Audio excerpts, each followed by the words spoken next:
WLFE-DB Radio has LGBTQ shows like Across the Pond, Rainbow Soul, Everything Yet Nothing, and Inside the Drag Closet.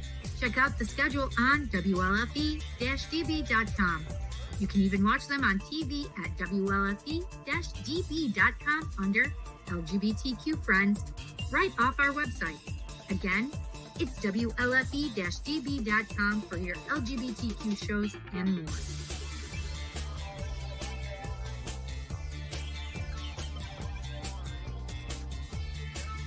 WLFE-DB.com, where talk radio is a whole lot better.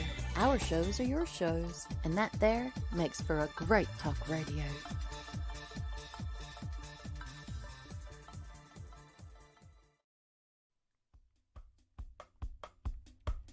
Thank you for watching Rainbow.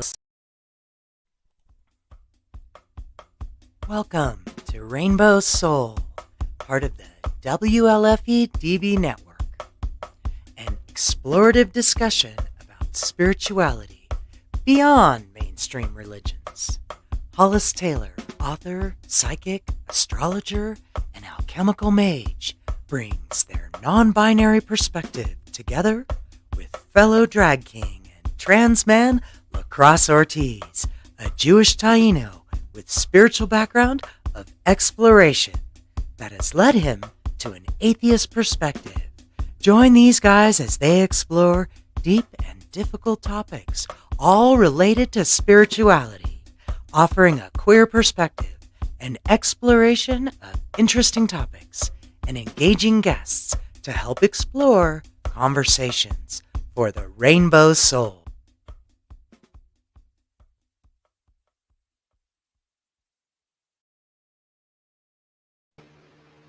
Hey. Hey, welcome everyone. Welcome to Rainbow Soul. We are jamming today with an excellent topic, which I think is really important. So first of all, I'm Hollis Taylor, and I am a psychic, a tarot reader. I'm non-binary, so that means that I don't identify as a woman or a man. I actually identify as both. So I'm both, and I prefer they, them pronouns. And I am a professional psychic, an astrologer, and I also am an author of the book Divine Androgyny, The Sacred Path for Gender Variant People. And if you're looking for a book that's real open-minded and help you sort of sort out the trauma of being non-binary, that's it for you. It also helps you recognize what spiritual paths are for you. And that's kind of what this show is about too, right? And that's why I have my buddy here, LeKross. Tell us who you are, LeKross. Hi, I'm LeKross. I am a Jewish indigenous atheist. I basically follow the path of an atheist in the sense that I don't believe you have to believe in a supreme being to be spiritual. Oh Lord, I'm like out of winded today. It's a little warm in here. But yes, that's my journey. And I went from being completely, I guess you would say, religious to atheist. And that's the direction I come from. So. Well, I myself have explored a lot too, LeKross. And in fact, you know, I've explored a lot of witchcraft and Wicca and, of course, Christianity. I was raised there. And I have even explored some of the Afro-Caribbean religions like Santeria. And that's what we're going to be talking about today. And, you know, I know that it has certainly shifted over the years. And when I explored it, it was years ago. And I just decided it wasn't for me. And, you know, and that's okay. And I think it's really important for young seekers when you're wondering, what is my spiritual path? Like, that question is hyper important. Aren't you glad you asked that question, LeKross? Oh my God. Yeah. Yeah, definitely. I mean, if it wasn't for all the paths that I had gone down, I wouldn't be, and your path doesn't end. Your journey doesn't end. So this is just another transition in my journey. So, but it's nice to know that I've had that background in all these things to bring me to where I'm at so far. That's right. Yeah, because I think it's hyper important to just explore what different spiritual paths have for you, you know. Right. And as a medium, I was very drawn to the Santerian path.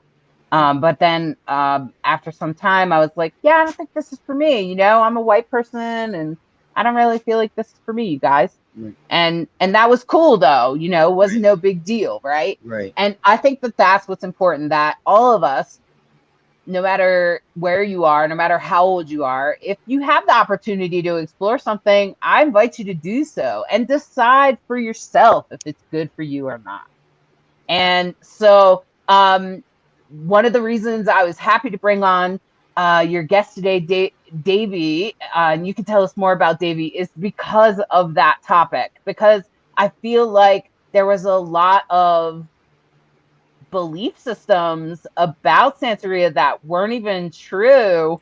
When I would say to people that I had done it before, and they were like, they had weird belief systems. Anyway, so I think it's really important to talk about it and bring it to the light. So, LeKross, why don't you tell us a little bit about our guest today?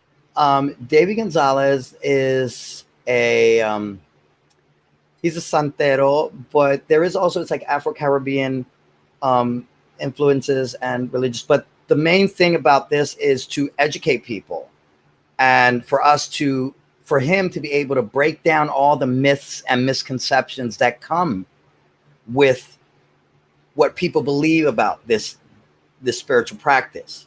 So, I mean, I think mostly we need to hear it from him, because he's like, I don't really know enough about it to really give him such an honest and good introduction. So I think we should just bring him on and let him. All right. Well, let's bring Davie out. Hey, how are you? Blessings. Hello, how are we today?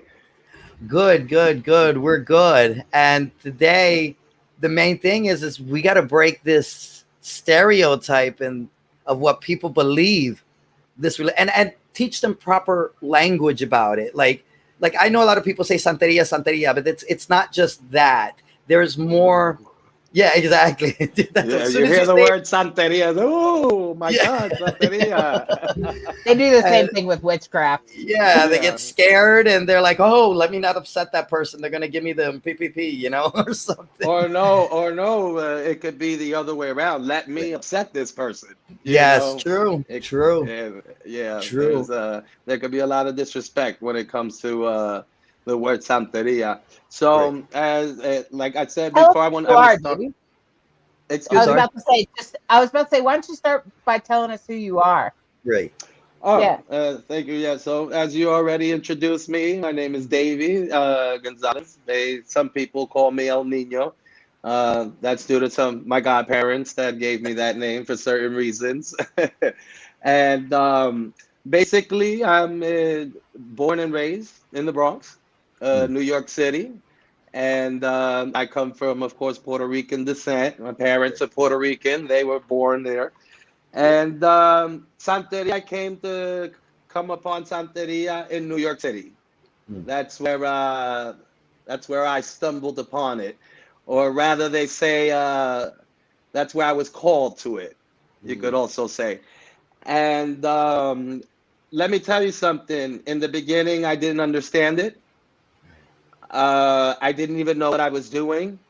I know I was there for a certain reason. I was there because I wanted protection. I wanted justice. I wanted revenge.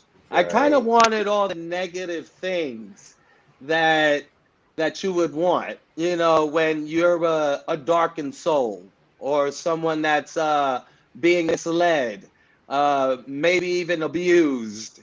You know, so you want the wrong things out of these kind of spiritualities.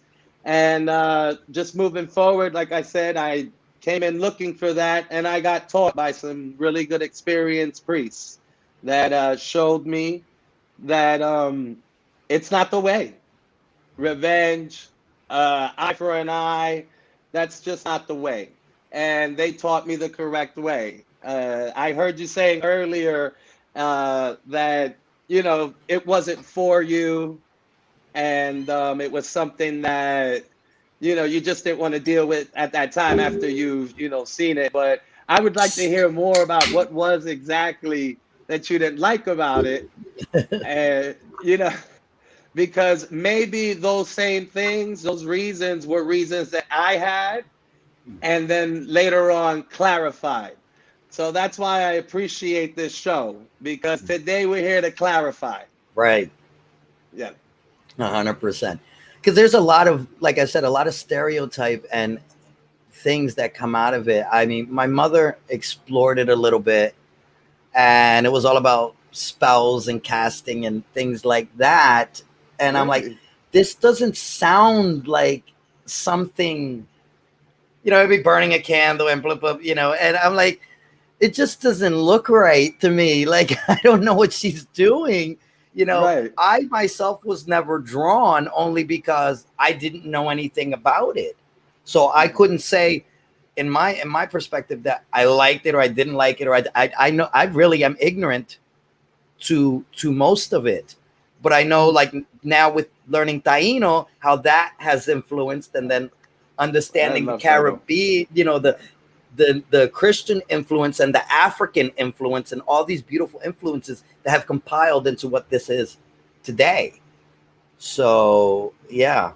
Yeah, my first introduction to Afro-Caribbean traditions was in I would call it a coexist church, a church that celebrated all earth religions, including Afro-Caribbean. In fact, many of the people that ran the church and managed the church were Afro-Caribbean. Not all were Santeria. Some were Palo, and some were other paths, voodoo. And I explored all of them. So I had the opportunity. So first, I think we should start with, what is it? So what is Santeria? When you hear that, what are they talking about? And I think that was my first question. My first question was like, what is Santeria? What is Afro-Caribbean? What is that? And somebody said to me, she said, and she's a priest, just forget her official name. It means she's lived in whites for a whole year.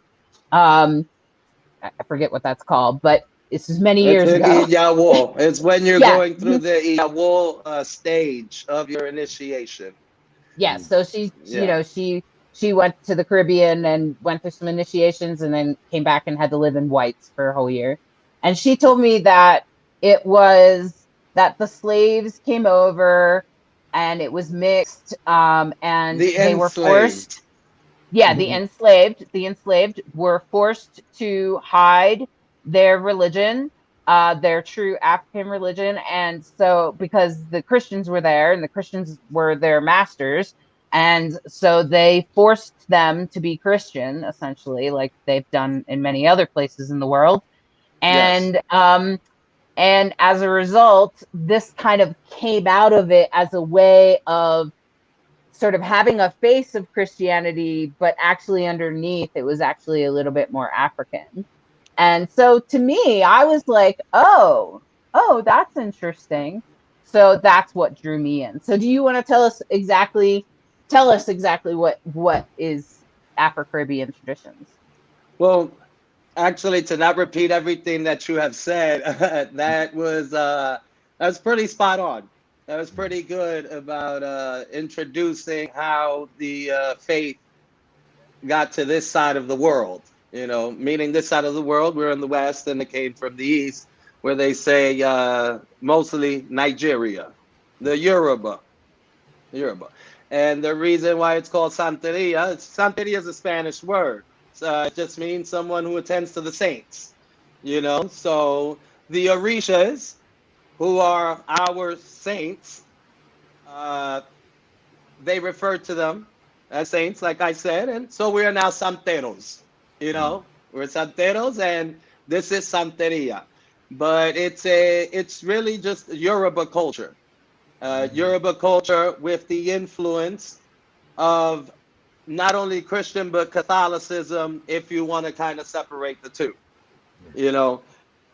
So that's something that many of us, many priests in this day and age, are trying to kind of filter out. We don't need to hide the Orishas anymore with any Catholic saints or anything like that. And I do understand that it's tradition from our ancestors who formulated, who created what we have as the regla of Ocha, because it's Santeria, but then we have what's called the regla of Ocha, because as you said earlier in the show, there were many different traditions. So I belong to the Afro-Cuban regla of Ocha. So that's what, of course, came out of Cuba and then spread all around the world. Because when I say it's all around the world, oh yes, it is. It's all around the world, you know. But it's like I said, not to repeat what you said. That's where it came from. That's how it got here. Those are the people that brought it, the enslaved, and now it's all around. You know? Tell us more about what you're doing today to sort of unmask it. That's what I would call that, unmasking, right? That's a good question. That's a good question, because I run into a lot of priests that ask me that, and some of them are okay with it, and then others aren't, because they're like, you're changing things. And I'm just like, no, I'm not changing. I'm just trying to, make sense of something that, it just doesn't make sense to me anymore. Like, for instance, holy water. Why do I want to use holy water? I've been to ceremonies where there was no holy water, and it's like, we're not doing anything. We're not doing anything until the holy water is here. But why? Why? This is African. This is what the answer. Yes, but they had their meaning, their significance. But let's be truthful here. Who really used holy water in the beginning? Like, yeah, who really did it, and how did it catch on? And why is it that we're using holy water? Why do we need a priest from another religion to bless something that we're going to use in another religion? It didn't make sense to me. So we don't use holy water. We don't use that. Not in, how would you say, in Maile? Ile means house, because we come from a community. You're initiated amongst that community, and then you kind of break off into your own house, but you don't really want to go against the traditions of the community, because that's what makes you a community. And you need a community in order to have what's called a status. This is how I know that you're a priest, and that I know that you know what you're talking about, because you're a part of a community that knows you. So there's the saints. There's times that I'm somewhere and they say, hey, you need to maybe make an offering to Santa Barbara. And then I go, oh, well, I don't have her image in my house. And they go, come on, but you got Shango. You put it to Shango. And I'm like, why would I want to put something in Shango that belongs to Santa Barbara? And it's because they have mixed it for so long that that's what they believe. Now, that doesn't mean that when it comes down to the initiation process, they're not doing things correctly. Oh, yeah, they are. They're doing it all correct. But it's just they have those small beliefs on the side of that little mixture. And I just don't use anything like that. I don't. It's almost like dealing with a colonized mentality when you think of, it is here they came, they came over, and now, because the same thing happened like with Jewish descent when they ended up migrating, and in the 14th during the Inquisition, they all hid under the Catholic Church, but yet kept many traditions like observing the Sabbath, lighting candles on Friday night, and all these different observances that they maintained, but they were still Jewish. And at some point had to return. And that's what would you say that what you are doing now is like returning back more to its original roots? I would definitely say that, but I cannot say completely to its original root because Right. that would be known as Icheche, I believe, if I pronounce it correctly, and it's exactly what's being practiced in Africa to date. Okay. If I said it correctly, Oh. so I could, as far as the language and as far as the significance of many of the elements and the tools, yes, I do want to seek more from Africa, from our brothers and sisters in Africa, for that information. But as far as our initiation process, that's something that cannot be changed because that's what makes us lukumi. That's what makes it regla de ocha. Okay. So that Okay. we can't change that, you know. But there are certain things like some a lot of people, they take you to a church after you're initiated. None of my initiates go to a church, to a Catholic church to do anything. They haven't lost anything there. There's nothing there that I can. They say the significance is that you're going to see God and you're going to, render homage, to God. And I'm like, but what God is this? Because it's not, to me, it's not the same God. It's just not the same God. So sorry, my initiates do not go to the church. And that doesn't spoil the ceremony at all. That I'm taking away certain things that I don't believe belong there and that were implemented because of circumstances. Okay. And wouldn't it be hard? I think like trying to go back, it would be hard to remove the trauma that the I have enslaved pushback. experienced. Yeah. I Yeah, have a lot of pushback. I bet you do. Remember, Mhm. remember, we operate under elders. We're in a community. So I have my elder, and when she sees those things, she goes, "No church? Why not?" And I'm like, "Madrina, why? No, no, the church. We have to go to the church." And I go, "Oh, Madrina, it's just, with all due respect, I'm not disrespecting you. It's just not gonna happen, you know." Right. But she understands that everything else that's most important as far as the initiation, what we do to you, it's all there, the way it's supposed to be. Let me tell you something. Like you said, you didn't understand it or what's going on. Once I found out that this practice of the Yoruba, if you focus on Odu, Odu are the signs that come from heaven, and under each sign, the world is created. The Orishas were created. It's like saying the holy signs of God, of Olodumare. And everything is created through those Odus. So once you focus on that, because those Odus come with proverbs, you focus on those proverbs. You focus on the advice and the positive aspect of everything. You'll notice how beautiful the Yoruba culture is in all lands, and everything that sprouted from there. Whether it's regla de ocha, whether it's what they're practicing in Brazil. Let me tell you, it's just all so beautiful. And after 20 years, I if I died and was to be reborn, I would initiate again. Again and again and again. Because I Wow. love Ocha. It sounds like it's a real calling for you. In fact, we have somebody in the audience that is also Reina. You're welcome to ask more questions.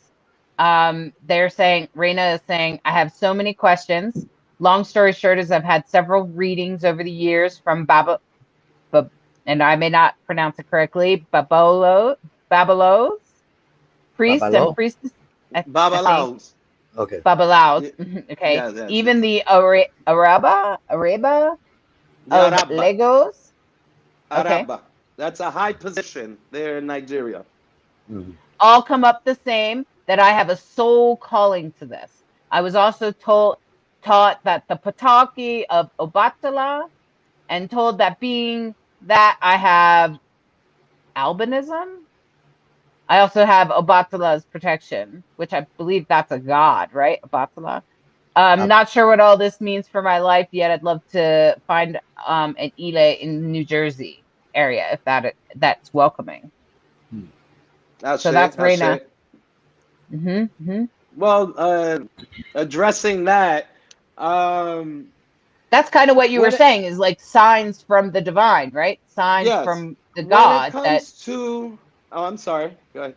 Go ahead. No, go ahead. Yeah. When it comes to consult in our tradition, it's a little different from, how do you say, being a psychic. At the same time, we have to implement our psychic abilities in a consult.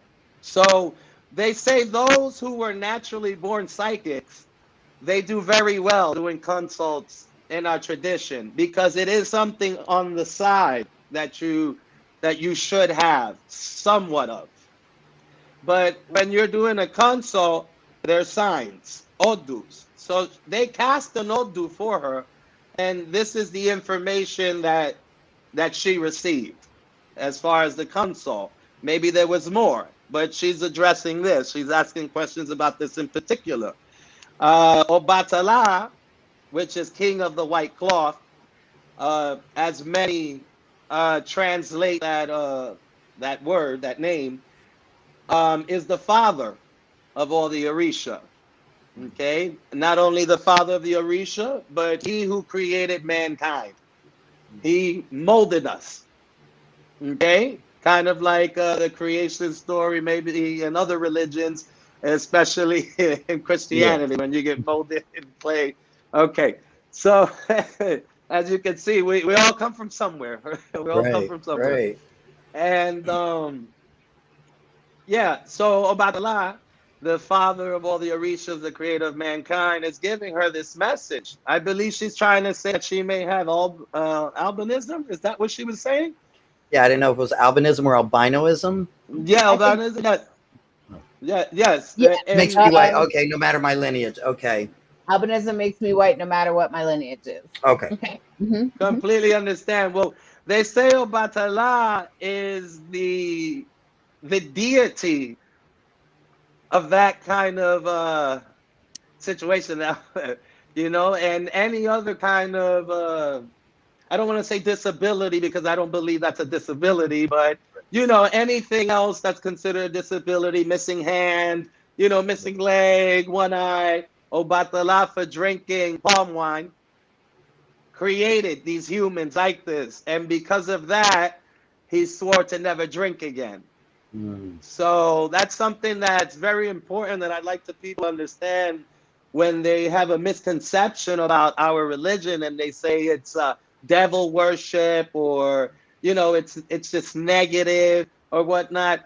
We have many positive taboos, that we have to adhere to also, because they make you better as a person. Okay. And not drinking is one of them, even though many of us drink. I drink, but it's always something that is like, hey, you can't drink. Remember, you can't drink.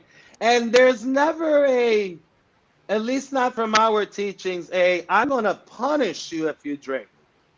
No, it's more like, hey, you shouldn't drink. Don't drink. I'm telling you not to drink because this could happen to you. You may cause this, and it's really all on you. See, it's a little different from other, religions and interpretations on how the religions say it. But in Elaine, New Jersey, there are many good priests all around the United States. I think later on, maybe we can, I don't know if she wants to send me a message or send Hollis a message. We can talk about that later. I can recommend you to somebody in New Jersey or a few people in New Jersey, but we've got a lot of good people. I have godchildren that I've initiated that live in New Jersey. So, there's a lot of good people. So we can talk about that later. Awesome. Yeah, Raina, please reach out to me. I'm pretty sure you're on my friend list, and so you know, I'm happy to help you connect with Davie here. Yeah, my experience was sort of like what you were saying, is that I was invited because I was a medium, and the church I was in was holding a special thing at Halloween, also known as Samhain for witches, um, a seance. I can't remember the name of the Santeria name for a seance. And of course, they wanted me to be involved because I already had natural abilities. Um, and I did work on developing them within that house.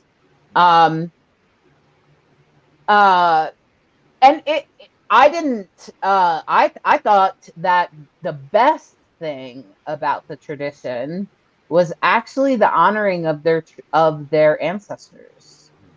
Egung. The Yeah, Egung.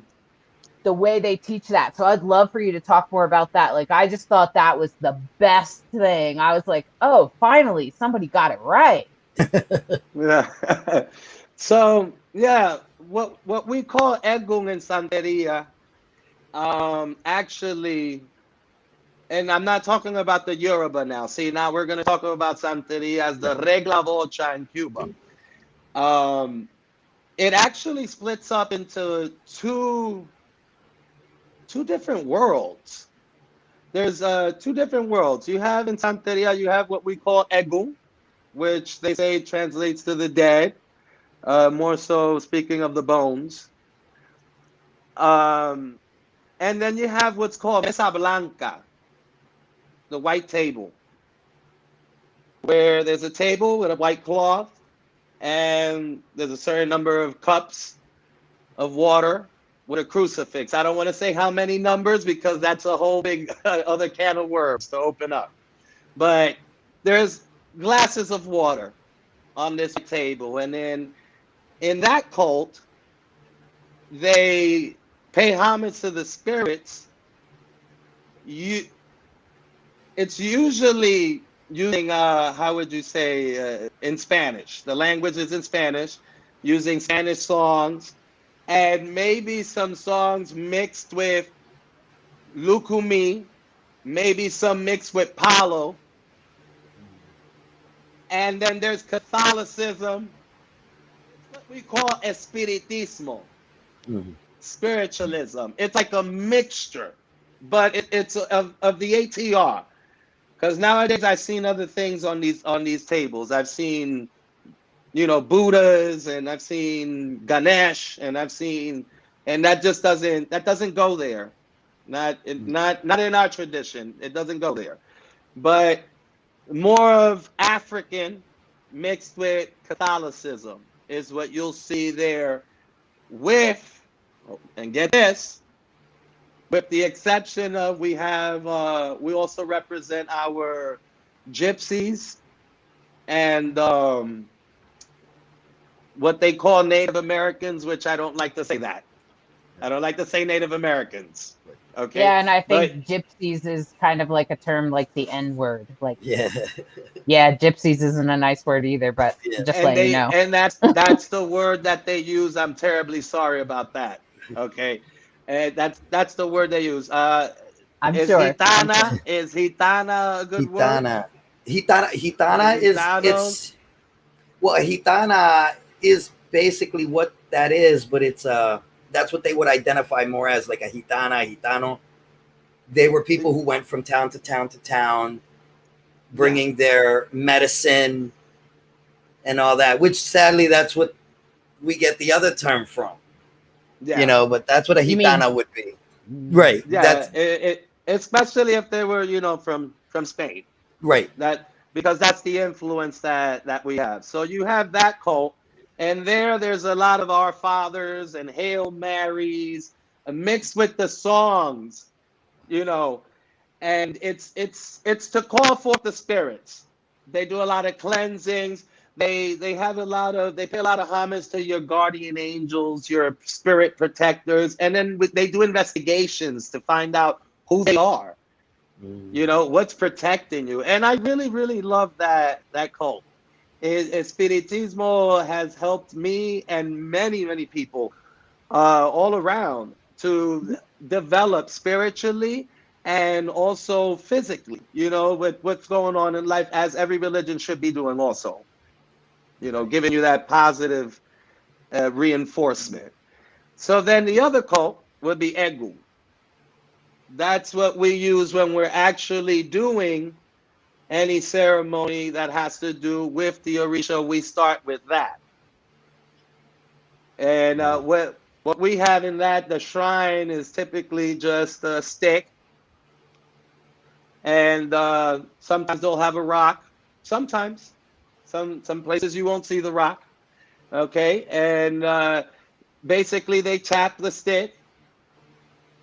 And we have our chants, our songs, and our prayers that we make to Egu, which are a mixture of maybe English, Spanish, and definitely what they call Lukumi, which is Yoruba language, African.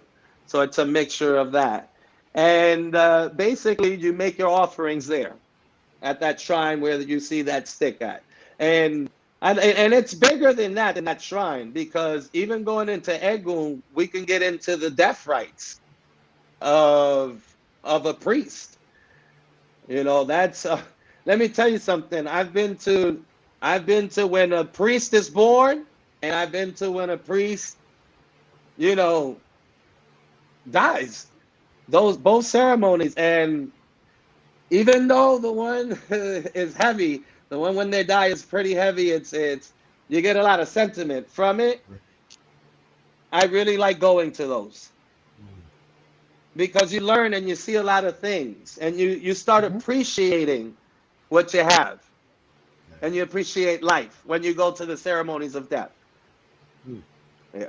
I agree, and I've definitely witnessed all of those that you just listed, all three. The latter thing, but the priestess that I was with, the same woman, she had the coconut divination thing where she broke the coconuts, and if they landed up to the white side of the coconut, it was yes, and if it was three of them. So it was like 2 out of 3 type of thing.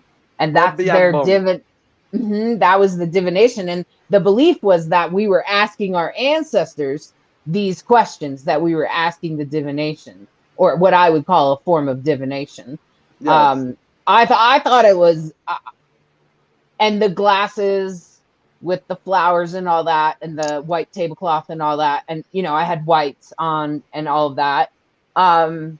I found that ceremony to be, it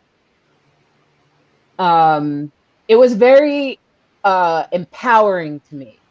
They very much said, you are a medium, and they very much validated me as a medium and gave me confidence, and very much validated what the messages that I brought through from the other side. And very much celebrated it. It also in the other, where we would get possessed, where we would allow the spirit to enter our bodies, and then we would communicate the energies of that.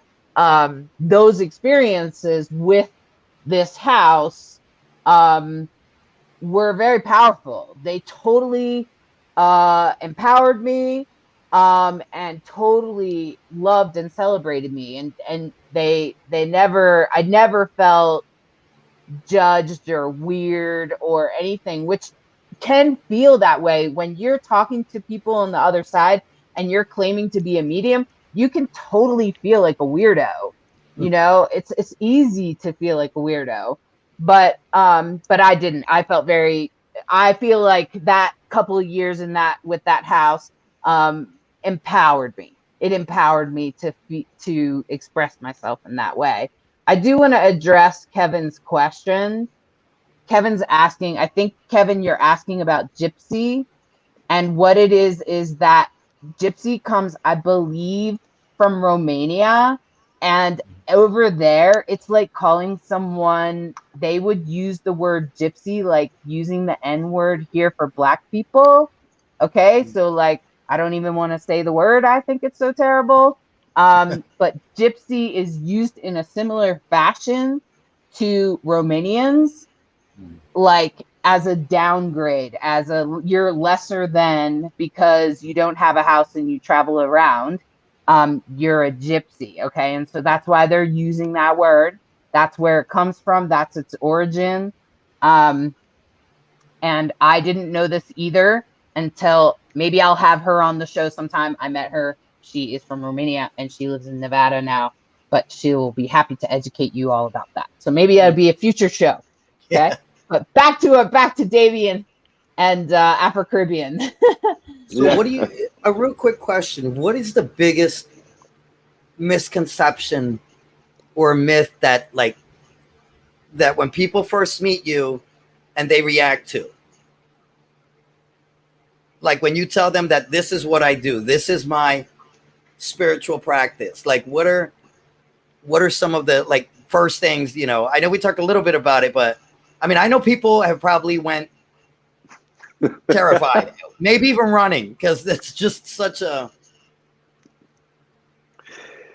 Let me tell you something. If it wasn't for Egum and Orisha to come through with their promises, Right. This is, can I say the word shitty? This would be a Yes. shitty world. This would be a really shitty world for me. Very shitty. But because Egu and Orisha, they always complete and grant all the promises and the petitions that you've made, they listen to them. They hear them. I feel blessed. I feel blessed. When I encounter anyone, I speak to them, the majority, I want to say, I never identify myself as a priest like, hey, my name is Davie, I'm a priest. Right. Yeah, it never really happens that way. There's a few other ways how it happens. For instance, Sorry. my beads. What is that? The moment they ask, what is that? I have a decision to make. And I make that decision based on my spiritual intuition and the physical information that I can see or what I know in front of me. Whatever's visible that I see and what I know of this person, that's how I make my decision. I either say, oh, this is from Santeria, this is from Yoruba culture, regla vocha, or I can say, my grandmother made this just to stay away from the conversation. But when they do know, when I do say it, or they know about it through conversation, I'm really having a problem. I wish I could, get this problem to go away, and I start talking about it. Oh my God, you're that's really good advice, and and then it just comes into the conversation that I'm a spiritualist, and then more so after I'm a spiritualist that I'm a santero. That's when I get a lot of this, and I'm like, why are they moving back? So, Yeah. does my breath stink? Like, what's going on? And sometimes you won't get that call back. That person that used to say hi to you every day doesn't say hi to you anymore. My favorite one is when things are happening to people around you that aren't so good, and they go, I think it's him. I think it's him. You think it's me? Why? What do I care about what's going on? I got my own life to live. But it's not always so good. So, LeKross, let me tell you something. I really take my hat off and want to give a lot of blessings to those priests who are not in hiding, who are proud, and not only priests of my religion, but any spiritualist. of any denomination, that is proud of it, blessings to you. Blessings to you, and may the higher power, if you believe in that, give you everything that you need, all the happiness that you need, because it really is hard to be a spiritualist, to be a priest nowadays, especially in the country that you live in, especially this country. It's really, really hard. So yeah, blessings to them. But yeah, I'm not always received well. The majority of the time, I'm not received well. They talk about it at work. Yeah, they talk about it. Yeah, everywhere. Yeah, it's actually affected my jobs. Believe it or not, I've been promoted and demoted. Wow. Rapidly. Wow. Quickly. Me too.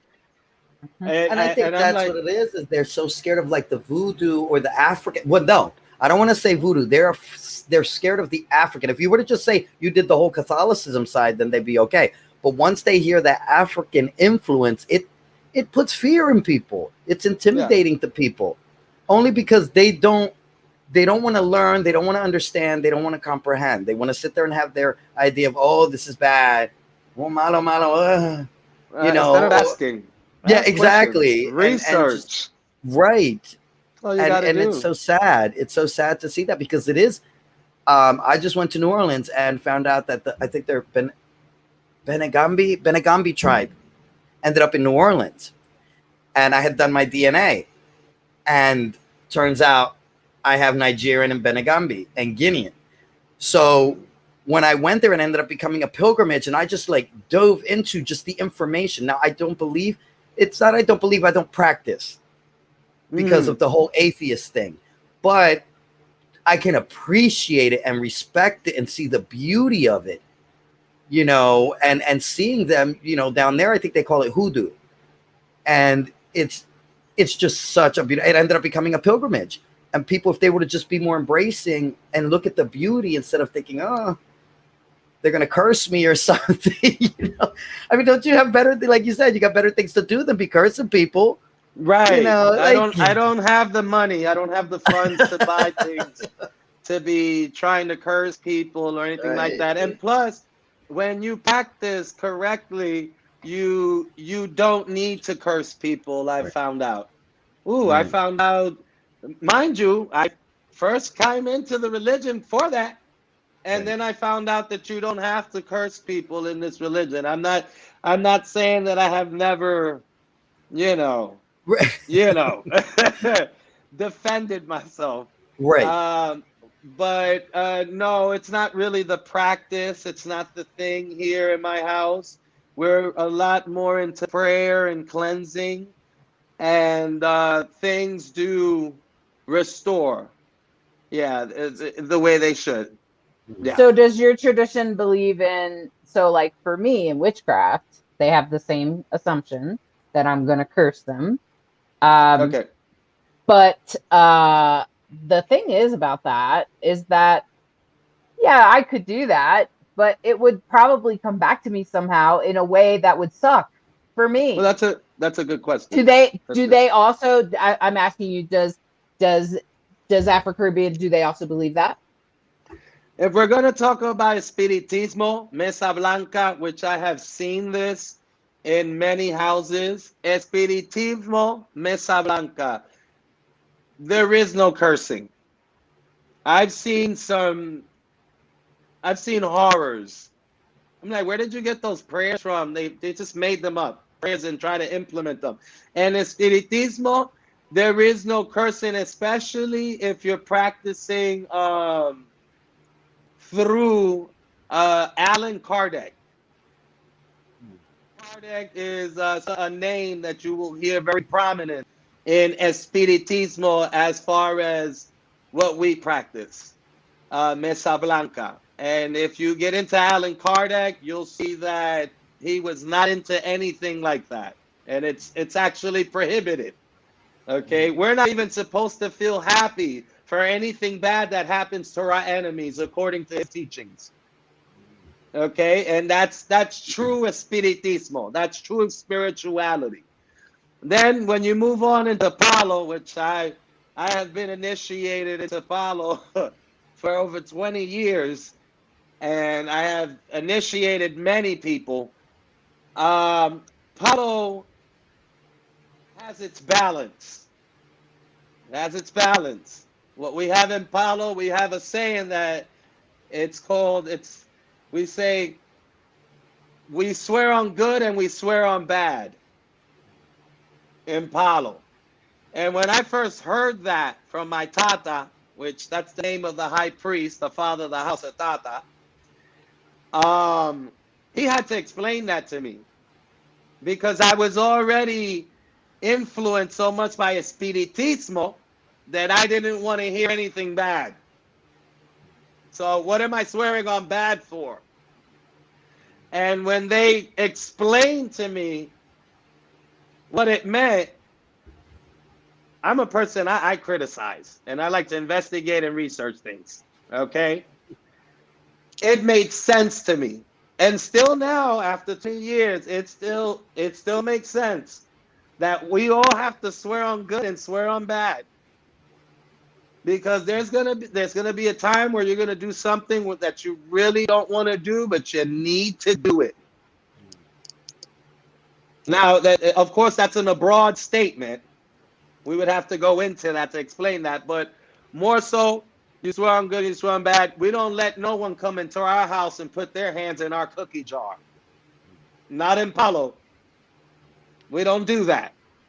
Okay? Now, we're not malicious, but we don't let nobody come into our home. So that's what they mean by swearing good and swearing bad in one sense of it. It's not swearing on bad, hey, we're going to go rob somebody now. No, we're not talking about that. We're talking about other things. We're not talking about anything like that. You know, oh, someone did bad to you. Let's go out and cause premeditated murder. No, we're not talking about anything like that. But there are instances where you will have to make a decision where you're not going to feel that you're the best person. But you know what? No one really got hurt. It wasn't in someone else's best interest, but you needed that for you. So is it almost kind of like a karmic? Yeah, like here's another thing. Here's another example. You got an obsessive partner. And this obsessive partner says, if you leave me, I will kill myself. And then you make a decision to say, I'm leaving you because I cannot do this. I can't do this. And you know what you're doing is a bad thing because potentially this person is going to kill himself. And guess what? This person now commits suicide. It's a bad thing that you did, but you had to. What about you? Right. What about what you're going through? You know, it applies to certain things like that. There's so many different ways you can apply it, but it doesn't apply to something where you're deliberately hurting someone in such a cruel and malicious way. Does that make sense? Yeah, more like a self-preservation. Right. You know, making sure that your priority and your needs are priority. Right. And Osha, which is the Yoruba regla of Osha, you're going to find a lot of priests that are going to say, hey, to hurt this person, this is what you have to do in front of the Orishas. It's all about language. Okay? No, we're not trying to hurt anyone here. There might be an issue. There might be a situation that needs to be handled, and we do something called ebo. Ebo just translates offering.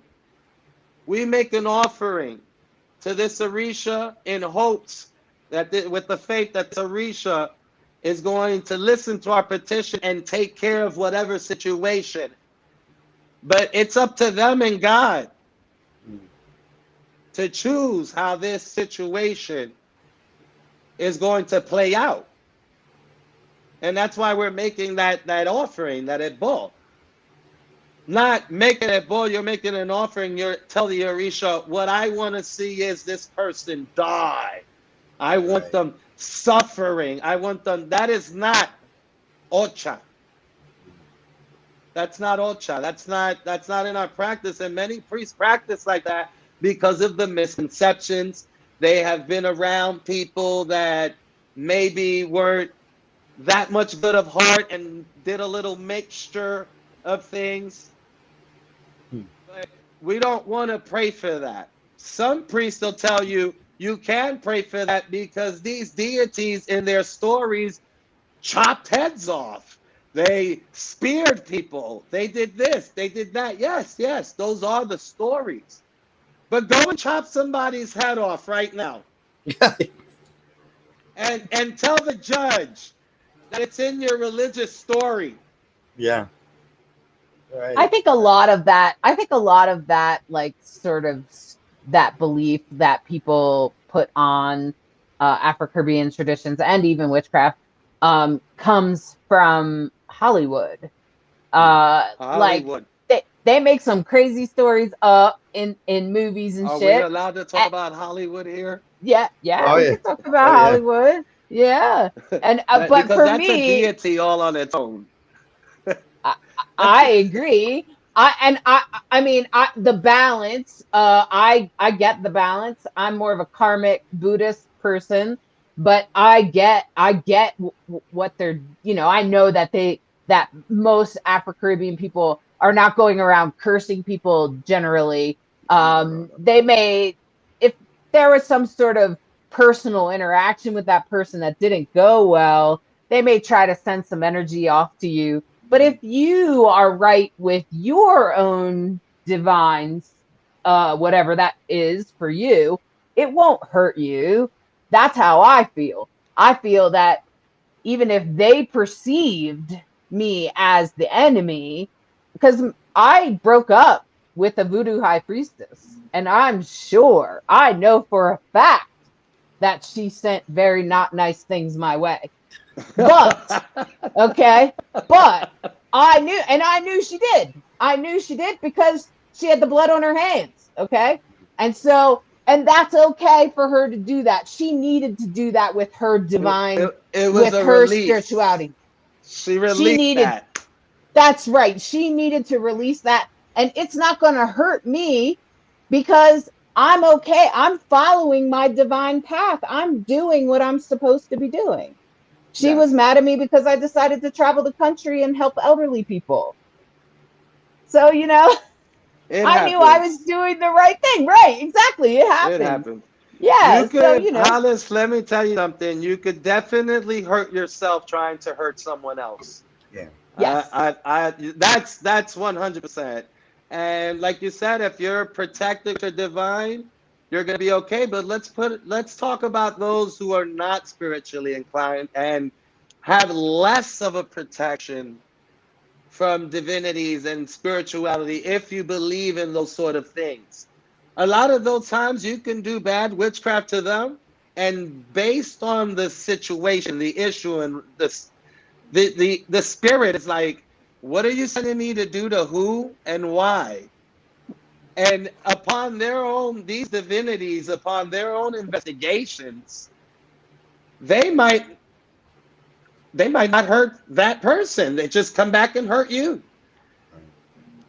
Because you're calling them to do what and for what? I mean, when I get into an argument with somebody, to me, it's just an argument. I go home and I look at more so what I did in the argument before I'm thinking about what the person did. I'm like, what did you do? How did you get yourself into that argument? Because that's what our religion, our faith, our cultures teaches us. It teaches us to do that, to look at ourselves first before you look at anyone else. What are you doing wrong? And it's just like, that's why I told you I love Osha. I love Osha Santeria. It's really definitely taken me somewhere very positive. Very positive. I love it. We're going to take a little break here, but when we come back, I say we address this. Hollywood and mainstream media screws a lot of things up. So I absolutely agree. When we come back, Sandy, we're going to talk more about that. Hollywood, you failed us, Hollywood. All right, we'll take a little commercial break.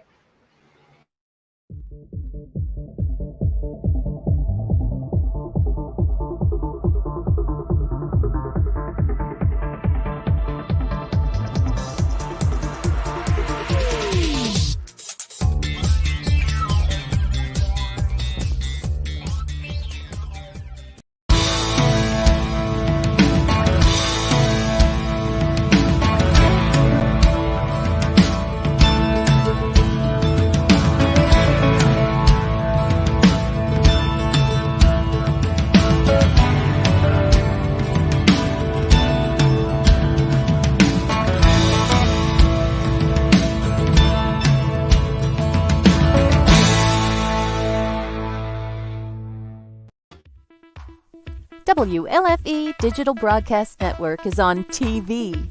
You can watch all of our shows on WLFE-DB.com. Check out our channels. Paranormal View for all of your paranormal type shows. LGBTQ Friends for all of our LGBTQ shows. Variety Unlimited for all other shows. It runs 24/7 right on WLFE-DB.com. You'll even catch the lives, all in one place. Never miss an episode, past or future. WLFE-DB.com, where our shows are your shows.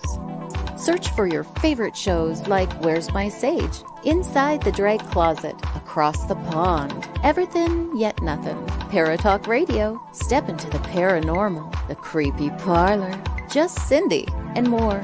Now you won't miss an episode. Remember, follow Facebook Live and YouTube Live. Make sure you subscribe and follow your favorite WLFE-DB radio shows.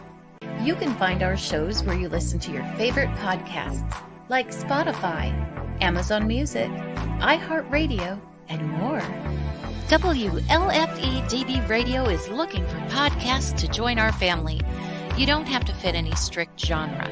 We're a plethora of shows. If you're looking to jump on a growing network, then contact us at WLFEDBradio@gmail.com.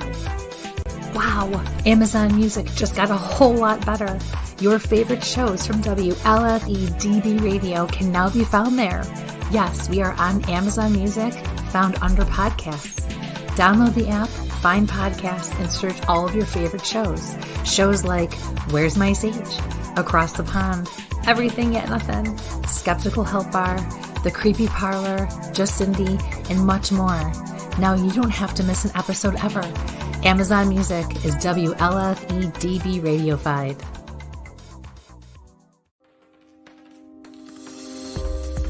More from WLFE-DB Radio Network after this. Hey guys and dolls, this is Casey DeVille, the better half of DeVille Inc., Baltimore, Maryland. If you're ever in Baltimore, stop in and see me and Tony. Invisible Bree, 5920 Eastern Avenue, Baltimore, Maryland, 21224. Give us a call if you're in the area at 410-400-9641, or look us up on the web at DeVilleInc.com. DeVille Inc., where we specialize in you.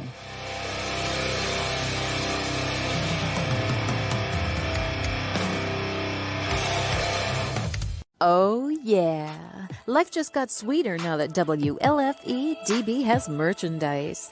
Show your support by purchasing your t-shirts for WLFE, Paratalk Radio, Inside the Drag Closet, and more. But it doesn't stop there. T-shirts, coffee mugs, tanks, buttons, cloth bags, and more. Go to WLFE-DB.com. On the top bar, click on the merchandise tab and bam, there you go. You got merch. Support the shows. WLFE-DB.com. You're listening to WLFE-DB Radio. Now, back to our program. Oh, we're back. We forgot to mention about the dream in the beginning again. Yeah, we sure did. We sure did. I did put it up in the chat. So if anyone when I has, saw that, I was like, oh shit, we forgot to mention it. well, hopefully maybe somebody might come up with a dream. So if you have a dream, please put it up in the comments and we'll have LeKross address it. So I thought we would just go back to talking about Hollywood and stuff. And if someone comes up, oh, look, Sandy has a dream. Here we go. This is LeKross's thing, right? I'll read it for you. I try. I don't know if it's my thing, but I try. I think you're good at this, LeKross. My dream. I was in a bar with quite a few different people, and I ordered a round of Modelo beer for everyone. When it came, I put mine down on the table, and it froze. Wow. When I started to drink it, the ice turned to glass, and I swallowed it, and I woke up. Oh wow. That's an intense dream. Sure is. Is there a way to elaborate? Like, did you know the people that you were around? Were these just random people? Just, I don't know. I like to call them like NPCs. Like these just random people in there that you don't really know. That's the first question.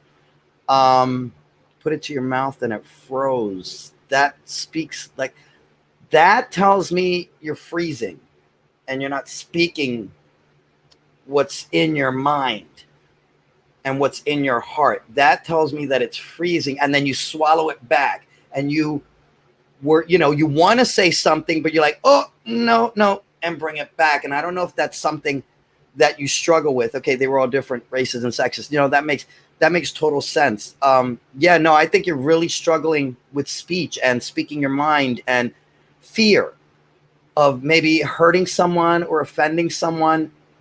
And that's why it freezes and then you swallow it back down. So maybe don't be so afraid to speak your mind. Don't be, as long as it's your truth, and don't intentionally try, like there's a difference between addressing something and speaking your truth and offending a person.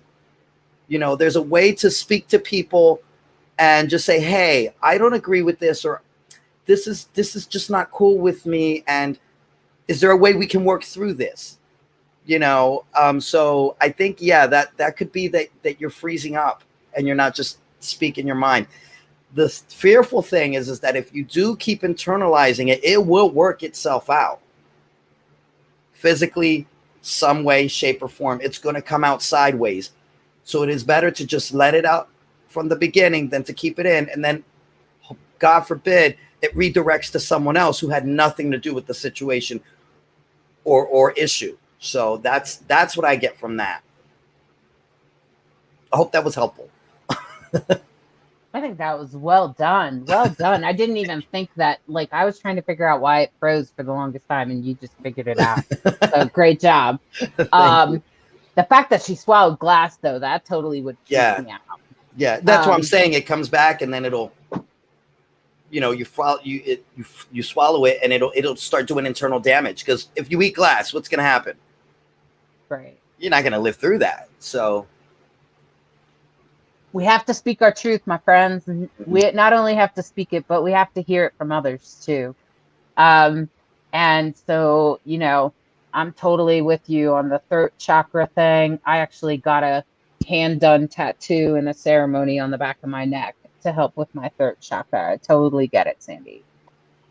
There's lots of ceremonies and stuff you can do to try to open it up. And so let's get back to our guest here, Davie, and what we were about to talk about before the break was all about Hollywood and mainstream media screwing things up for us. They make up stories in a way, and it drives me a little crazy, actually, because as a witch and as a medium and as a psychic and a tarot reader myself, I can get frustrated with it. Like, I'm like, come on, that's not what it is. That's like all these witch shows. Come on, charm. That's not how it works. Wait, but I like charm. Hollywood definitely has its good and its bad. just like I want to say everything else. But you failed us, Hollywood. Mm. You failed us. You know, I've seen throughout the years, even growing up as a kid, I've seen movies and read stories, and when they talk about the Santero or anything that, like LeKross was saying earlier, deriving from Africa, it's like, oh, it's the devil. It's yeah, it's something evil. It's bad, and I just really hate it. They always talk about spell casting, and then it's almost always the bad spells too, the curses. Yeah. You know, that's what they show. Now, I want to say most of this would be to the ignorance of the writers, you know, and those who are producing. It could be ignorance, and sometimes, which I don't want to say because I don't have any proof of it, but I mean, if it quacks, it's a duck, you know. Sometimes it's not like you say ignorance, but it could be a direct attack, you know, to a certain culture, certain people, and that's why, you know, it was produced or written that way. I would hope better that it's ignorance and not a direct attack, you know. Yeah. But I've seen some things. American Horror Story. Oh my. They did there was an episode where they had Papa Legba. And on the show, Papa Legba belongs to the voodoo community. That is their deity of the crossroads, amongst other things. And this deity was nothing like they depicted him on American Horror Story. They went as far as even implementing him in doing drugs, eating children as a sacrifice. These are things that, let me tell you, I have a partly initiation of voodoo that comes from there that I've done, that I've been a part of for many years. I've never heard that. We never practiced that. That's not even a thing. So. No. You know, I wanted to know where that came from. You know, like what inspired you to say something, and did you know that you were possibly hurting, you know, a whole community by doing that? Did you even think about that? Did anyone think about that? And I just hope that many people speak up when you see those things. Speak up. Don't let them do that, because it's not right. There was a beautiful Baron. I don't know if you've heard of Baron Samedi. He is the of, you know, of rum and debauchery and all that stuff. But don't realize he takes you to the next world. And it was so sad because like I ended up seeing him in a video game. Oh, he was. So what is he going to get you drunk and, you know, do all this debauchery and then kick your ass? Like what are you doing here? And to me, I just love that the whole epic about Baron, because he came in a point in time in my life when I needed to learn about him and really connect to that. And it was so helpful for me because then I ended up, I'm like, yeah, I see where I was in a bad part. I was drinking a lot and I saw that it was like, this is the direction I'm going. So he came to teach me, or at least just the whole idea of him came to teach me, this is something you need to cut back on. You need to not do this because you're causing all this damage. So, so he ended up helping me instead of encouraging me into the rum and debauchery, ended up putting the brakes on it. So I was encouraged when I watched the cartoon Coco. Coco. Now Coco I thought was really well done. I don't remember it being off at all. And I was like, wow, nice job. Because that really is the perspective of most Afro-Caribbeans. Most witches even have that same perspective. Indigenous communities have the same perspective of the dead. So I thought Coco was well done. And I hope we get more movies like that. Yeah. We need more Coco. Yeah, we need we need more Coco. And Baron Samedi, Baron LeKross, Yeah. he has so many. He has a few names. The father of the Gede, of those spirits that live in the cemetery, and like you said, bringing you back and forth, from those realms. That's what he does. They're just not like what Hollywood says. I seen a movie where Baron Samedi was invoked, and then he brought a whole bunch of zombies to come after some people, and I said, "Oh my!" And we're really losing the real concept here of what they stand for. Right. I'm not saying that the Baron wouldn't do that if he had to defend himself, if you know what I mean. But let's talk about what it really means. Let's get some real information out there. I mean, can we do that for a change? Yeah, that'd be nice. That'd be nice. Mm-hmm. Because I feel so much is getting lost in that. So much beautiful teachings and learning and knowledge is just getting lost with all these fake. And now people believe this. They'll watch these shows or these movies and they'll be like, oh, or they'll think, like I said, he's a really cool character in a video game. And then they don't want to invite me to dinner. Right. So it's just sad. It's sad.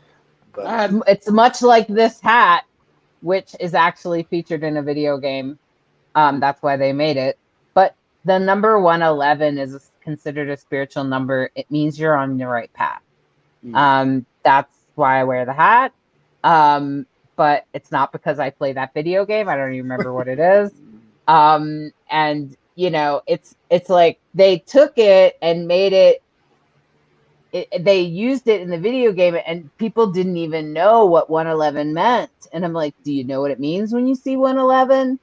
So it's meant to be a spiritual number to validate that you're on the right path. That's all it is. And that's probably how they used it in the game, but you didn't even know that, that you were on the right path in the game. But, so, but I think we're getting better in the future. I think Hollywood's waking up a little bit. They're getting tired. They're getting tired of just the same old thing. I'm tired of the same old thing in Hollywood. I don't even watch movies anymore, to be honest with you. So anyway, I was going to also bring up that one of the things that I witnessed. Now, all of the people that I know that are in the Afro-Caribbean tradition, every single one of them, except for the people in the house once I met those people, but all the people that brought me in were gay. They were all lesbians. Yeah, every single one of them is a lesbian. And I know numerous lesbian and some of them are voodoo. Of course, like I said, I was partnered with a voodoo high priestess, and also as well as the house and stuff that I was in was they were, the person I went with her with my ex, but I also knew some other people that were lesbians or at least bisexual. So how is the culture evolving with the large non-binary and LGBTQ culture, coming out of the corners? We're not hiding anymore either. I think that we're doing a lot better now. Yeah, and it's something that even though we're doing better, believe it or not, it's still a struggle, and there's still a war, and we do still have a long way to go. Actually, to tell you the truth, I came into this religion at the age of 13, and immediately I noticed, hold on, there's a homosexual. Because at 13, I wasn't considered a homosexual. I may have had some thoughts.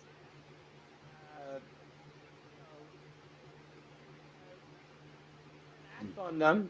Didn't want to act on them. I don't believe those thoughts were that strong. I didn't really care too much. Yeah, I had some feelings. but didn't care too much about it, you know. And coming into the faith, I started noticing, hold on, this guy, my first godfather, was in Santeria and in spiritualism, is a homosexual, but didn't tell me that. Something about the way he talked and his long fingernails and the fact that there was never a woman coming to the store to see him. Yeah, he had a store on Fox Street in the Bronx. Yeah, and yeah, Luis Nader never spoke about that with anybody because religion. You're coming to a store for religion, for help. So he doesn't have to identify as such or tell anybody that, you know? But when I found out, I said, oh my, a homosexual. So I started asking him, is this okay? You know, in this religion, is this okay? And he told me in Spiritism, almost everything is okay when it comes to something like that. You know? Now, when it comes to Santeria and Ocha, remember, we've got a lot of people that were influenced by the Christians.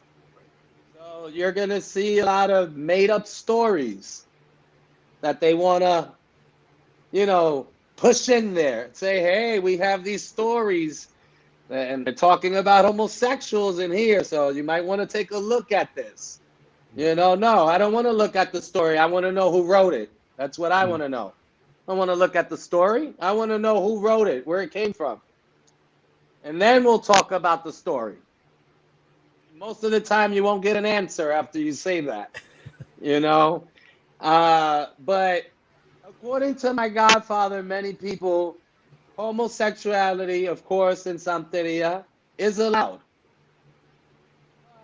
At the same time that it's allowed, I'm sorry, I couldn't hear you. It's being stomached. It's being tolerated. And it's horrible to feel that you're a part of a faith that's so beautiful where you feel like you're being tolerated. Yeah, it's happening in Santeria. We'll talk about what people don't want to talk about, Hollis. Homosexuals tolerated.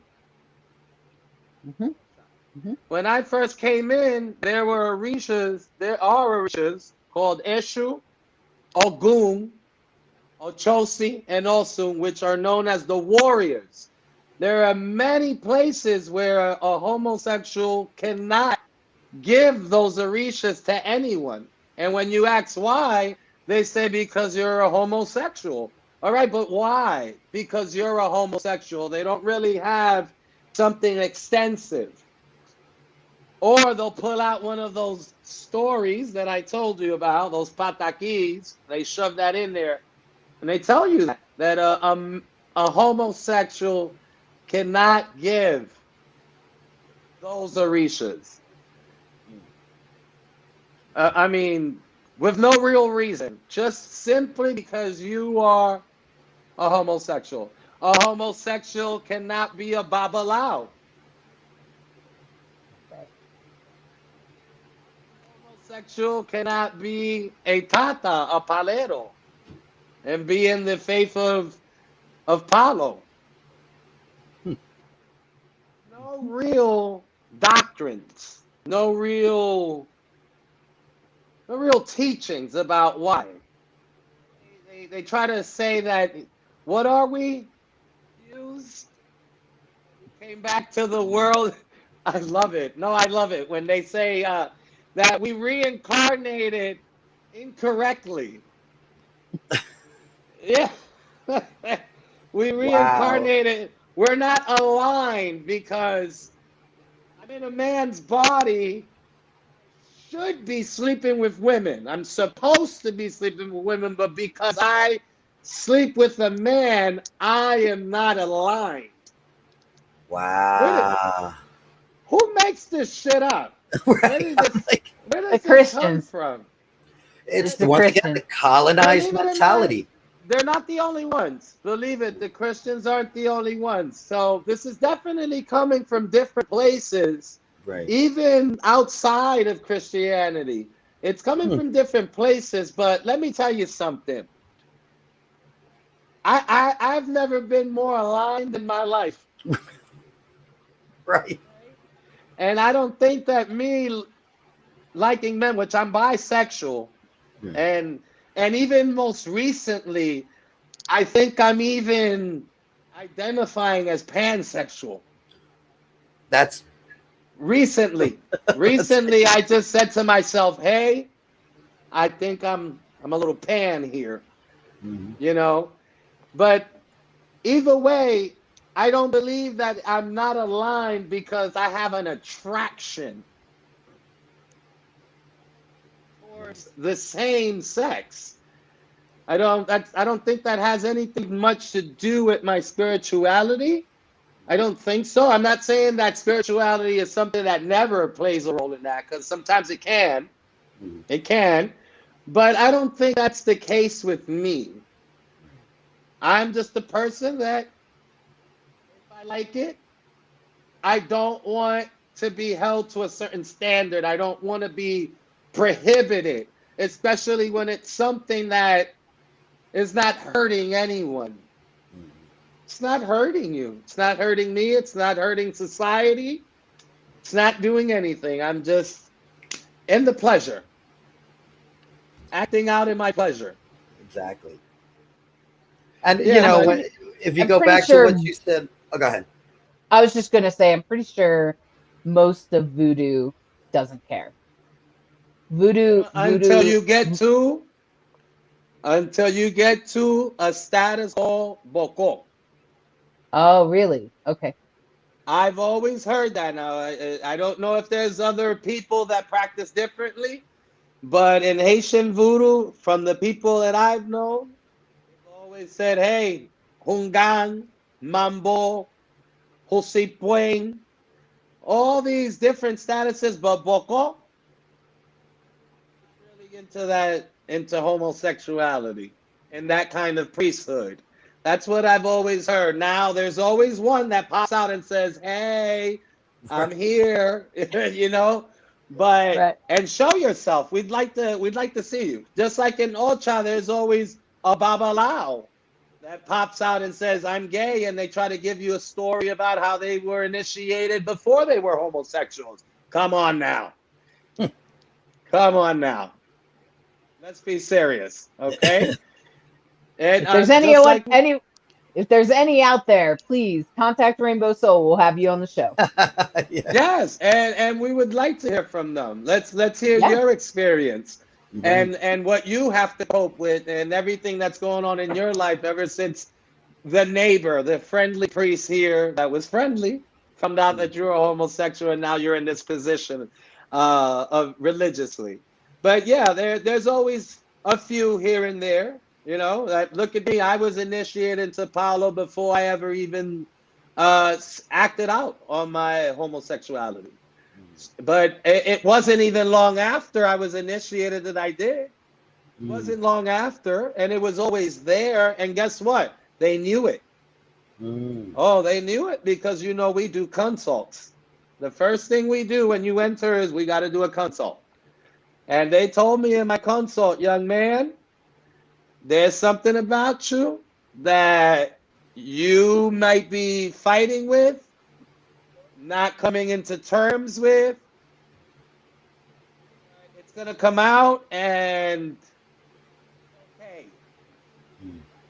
And these were paleros that supposedly you're not supposed to indulge in homosexuality or applaud it. You're not supposed to be in that. But they told me that, these palero priests, my godmother, she said, "It's okay, just be who you are." And I told her, "Hey, if you're saying I'm a homo, I'm not." Right. And it was the truth. I had never slept with anybody, and I wasn't trying to. Right. It was true. I had the feelings, but I wasn't trying to do anything about it. So later and after, that's when I have my experience, and now I have to deal with this. Now I have to deal with the priests saying, you can't be a priest in Palo. Well, wait, hold on. What does that mean? Does that mean you're stripping me of my rights, of my initiation? I didn't know that you can do that. And in fact, they can't. No one can come and strip you of your initiation of what you went through when they initiated you. You can't strip me from that. You definitely can't take my position or my title from me, because you didn't give it to me. My title was given to me by my elders and in Zambia. Wow. Take it from me. But there's a lot of pushback. A lot of people don't like that, and when you just ask them why, and it's not the way. What do you mean? But whose way are we talking about? There's no doctrine. There's no real hardcore. It's all just like said based on tradition, such as you have your house and this is what you want for the house. And then later on, there's another house that sprouts from there. And that house doesn't want to observe those same rules because they believe they weren't right.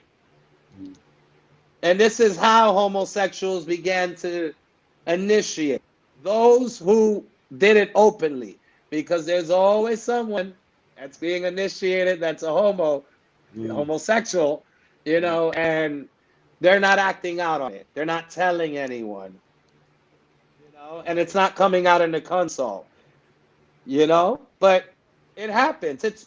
To me, it's natural and it's normal. Absolutely. So so you feel it's actually like better now? Like I'm sure previously it wasn't as. Yeah, it's a little better now. It's a little better now. I'm running into a lot of priests that say, no, it's okay to give warriors, to give these rights. I'm seeing more and more of us being initiated into Palo. Some say that that's great. Some say that that's an abomination. And in Ocha, I'm seeing a lot of good things. I'm running across more diverse people. Right. I just hope that we do away with these taboos once and for all, because they don't make sense and they don't hold any weight. They don't. It's just a feeling. And then it's most of them that believe in these taboos. That's where I know it's not good. That's where I know it's all fake to me, and it's all just a personal feeling of yours.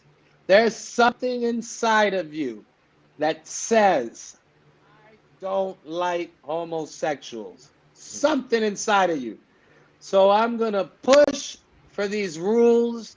I'm going to try to make sense of it, and I'm going to get as many people as I can to side with me, because in numbers we're strong.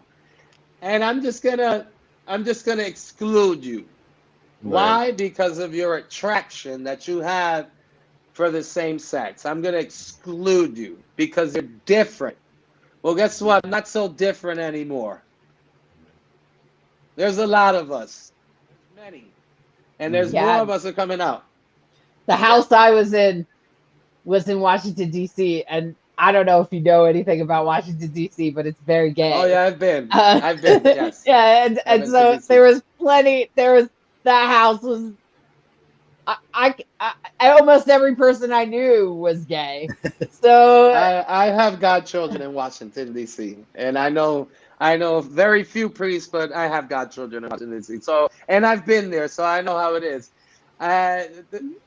We're diverse in Santeria. It's just a lot of you'll meet them. You'll meet those if you mix and research more. You'll meet those that just don't have their best interest for us. They don't, and it's personal. They can't say it's doctrine. They can't say the deities said it. They can't say God said it. They can't, because there is nothing like that exists with us. So it's just more so a feeling and influences from other places. Yeah, and a lot of them, they're so it's so ingrounded into their mindset. The good thing is that we are living in an age where this whole resurgence of the rainbow community, and they're speaking out, and they're like, we want to be included. Like I myself, I want to be included. I don't want to be excluded just because I'm transgender. Don't you think this is a battle enough? Then to have to, transgender now is a whole different topic when it comes to OSHA. Now, mind you, notice how I was using the word homosexual the whole time. Right. So that does include man, woman, lesbian. But when it comes to transgender, even within that topic, we kind of don't see eye to eye. Right. Right. I'll tell you why. Okay. Let's say you come to my house, you're very interested in joining the OSHA house. And we have to do the process. Okay, the process is well, in many houses, the process is you don't just join. We have to consult. Make sure that you belong here. Make sure that you're accepted into this house. If you're not, that's fine. You can go somewhere else. We're many. We're many. But now you're standing there with your offering, which in our tradition is 1 plate, 2 coconuts, and 2 candles, and a small monetary donation. And you have to give your name. And I have to refer to you as either he or she. And you tell me, hey, I was born a man, but I'm a woman. I'm a woman. I have surgery. I did it all. I changed my name. I did all of that. And even if you don't tell me and we suspect, it's going to be addressed. We're going to address it. Because we can't tell the deities that you are, or rather many of us do not like to tell the deities that you are someone that you were not born. Does that make sense? Yeah, I mean, I get what you're trying to say because of the birth. Right. Because you were born, it's very sacred to us. Right. Birth. So you were born a certain way, and then what's more sacred to us is when you're taken into a family, your family, and then you're named. All of that is very sacred to us. Right. Your birth and when you're being named. But now you're at a place in life where you have evolved to really identify yourself and know your feelings. And you want to make changes for your betterment so that you can be happy, so you can be happy with yourself. And hey, you know what? Many of us, we welcome those changes. Hey, do it because it's your journey. Right. But at the same time, we cannot ignore what we call the process of life. How you came into the world. As far as physically. So here's playing a little bit devil's advocate. Yes. Okay. I like this. Okay, for me, I was born biologically female. Okay. And to align myself, because my body was born female, but my soul and my spirit is male. So what happens when the awareness happens? Wouldn't that be as sacred also because it's a rebirth to now be born into and now making the changes that now the alignment is right? because now the Right. physical alignment is matching the internal alignment. So wouldn't that birth be, and like I said, I'm just playing devil's advocate, equally sacred? Right. Well, we definitely want you to find yourself, and we Right. want you to be who you are. Right. But it all boils down to the time of birth, the body that you came in. It just boils down to that, and it boils down to the family recognizing this is what I have here, a female, and then they give you your name, which nowadays it's not done like a naming ceremony. Now it's just, they do it from anywhere. You could be at a Taco Bell and say, I think we'll name her Alicia or whatever, But, it's just it's sacred. Right. The body that you were born into and your name. It's not really about the alignment of the soul, but the body and the name that we gave you, what you were born as. So, because we're accepting that you're doing this, hey, we accept it. That's one thing that I can tell you, it's accepted 100%. Right. Some of us, some priests, won't accept the whole telling the Orisha, hey, I have Patricia is really Patrick. And then you made a choice. You made that choice. You wanted to make that choice to become Patricia, to align yourself. Right. With how you feel. It's a very broad topic because we have those that did the whole change versus those that didn't. So it's like, it just falls down to what you were born as. This is what we present to the Orisha. You know why? Because even more so, remember, Hollis, when you were talking about the year in white. See, that year in white, how are you going to dress? As a man? Female. Females that's dressed differently from men in our culture. So I have transgender people that have left my house because I have told them I accept you, and the Orishas, they definitely, of course, accept this, but there's a gray area.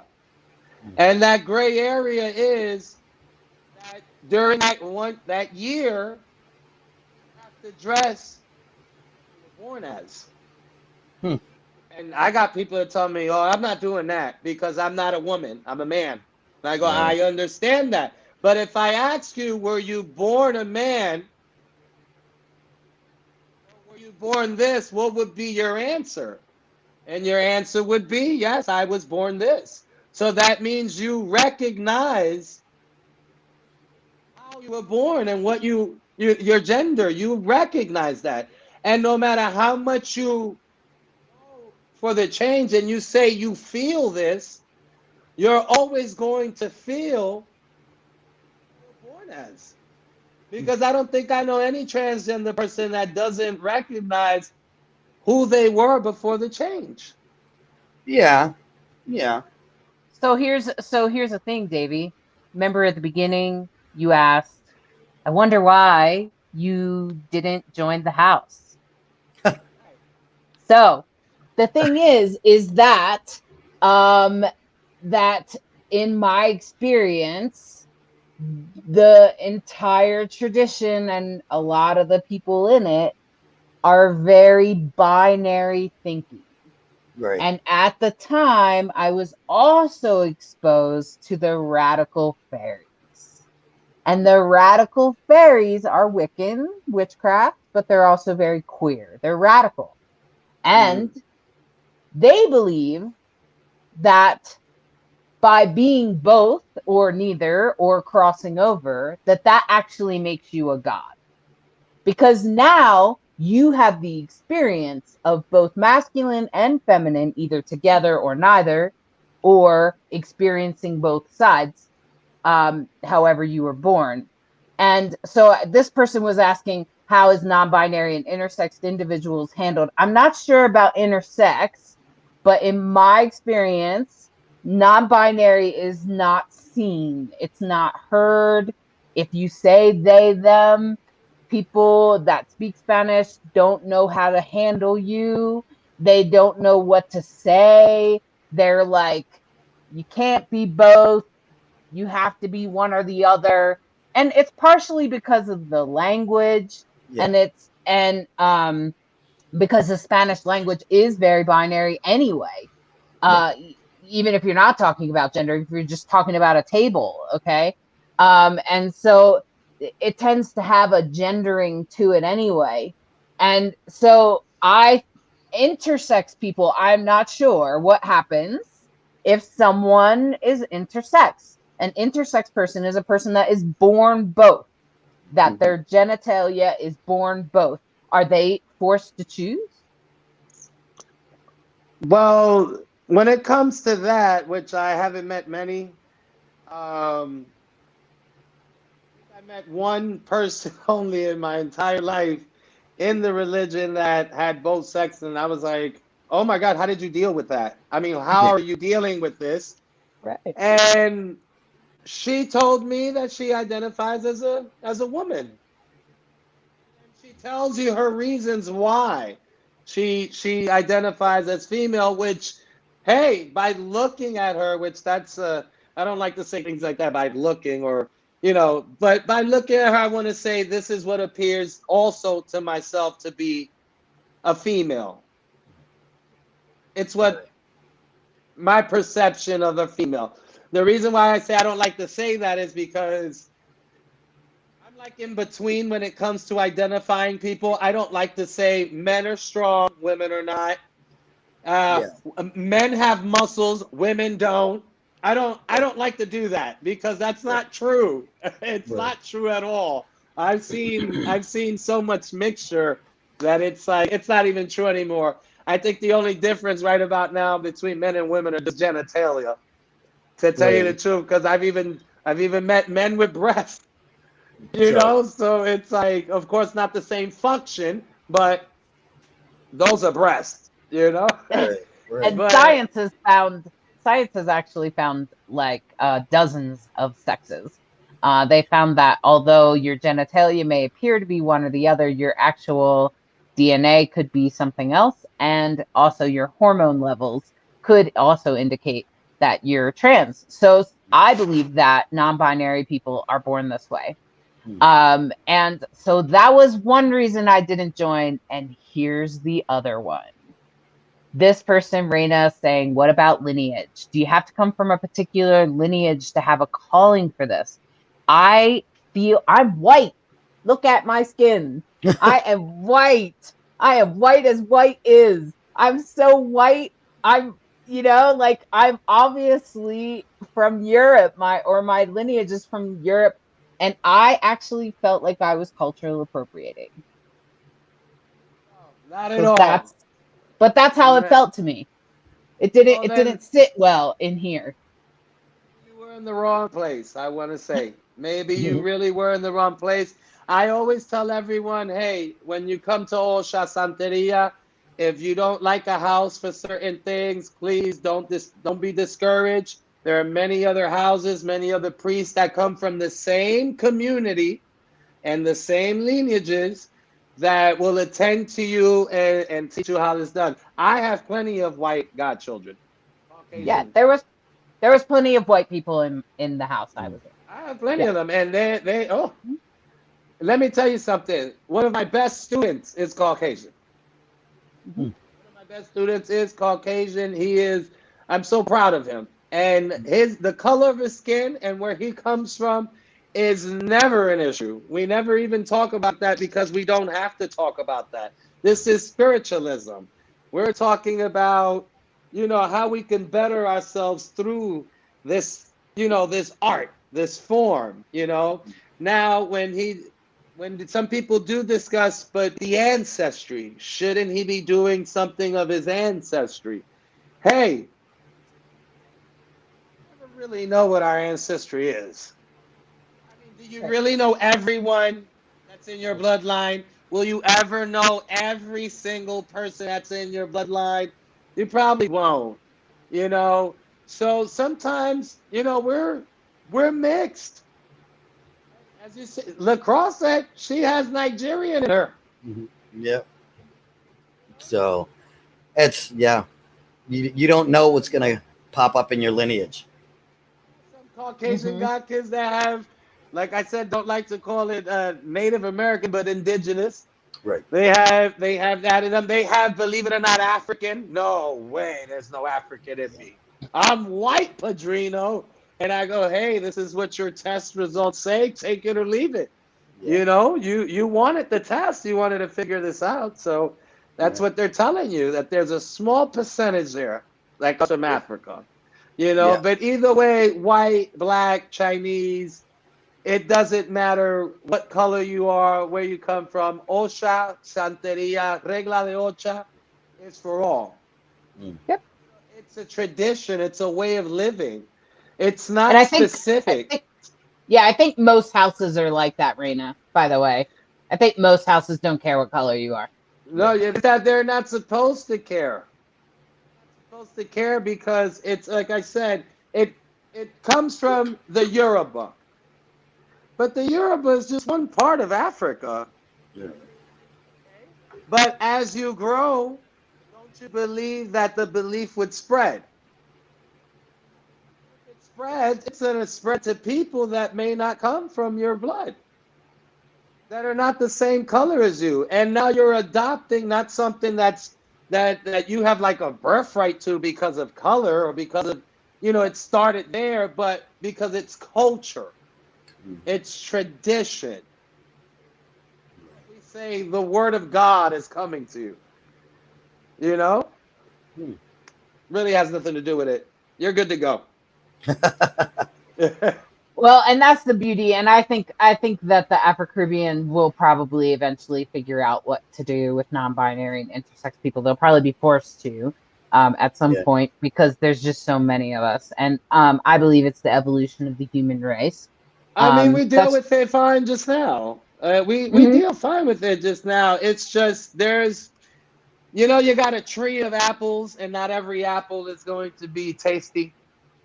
Okay, not every apple is going to be edible on this tree. So you're going to find many priests in this religion that are going to say things that you're not going to like, but don't think that they're written in stone. Don't think that it's something that everybody believes or practices. So there are houses out there that you'll find. I think the most interesting thing about Afro-Caribbean is that it really depends on what house you join.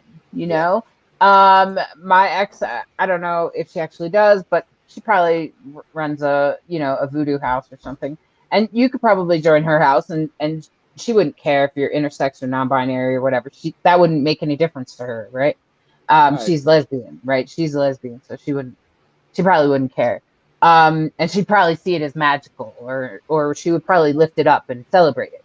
So I think you just have to find, that's the thing about Afro-Caribbean. And as we come to a close today, I want to say that, if you're really interested in it, if you're really into it, and you get to a house and you're like, this is not working for me, just go find another house. I had a friend that she must have been in 6 different houses in like 5 years. It wasn't even that long. It was like 2 or 3 years. And she was like going from one house in Philadelphia and DC and New Jersey. And I was like, oh my goodness. But that's what she needed to do, to figure her path out. And I think that if that's what you got to do, then that's what you got to do. So if you are interested, please reach out to LeKross or me if you're interested in learning more about Davie's house. Or getting in contact with Davie about, making contacts like that. And right now, I'm shuffling my cards. I'll definitely point you to the right people. Good job. Thanks, Davie. Because there might be some non-binary people out there that are looking for a house that they can fit in. Of course. A lot of us feel very outed. We feel very weirdos, Yeah. So I on behalf of the community, you don't have to. You don't have to feel outed, because it's not the way. It's not what we truly practice.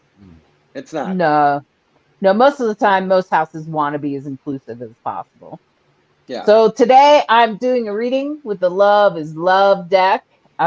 This is actually a pride deck that celebrates all people, and it is a LGBTQI collaborative deck, meaning that every card is done by a different LGBTQ artist.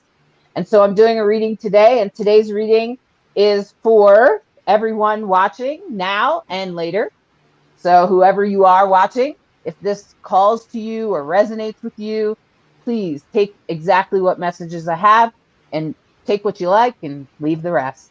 So this card right here is the past, and this is the Hermit card. This is all about being isolated and alone, right? We've all had to experience that in the last year.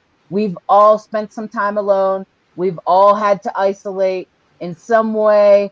Even if you didn't do everything that the government asked you to do, you still probably were a little isolated because your friends did, right? Okay, so just know that that is changing to this, which is one of my favorite cards. You see this beautiful goddess. I would call her a goddess, but actually, if you look closely, she is wearing a transgender necklace. She is Very a cool. beautiful goddess of color. And the thing about this card is all about strength.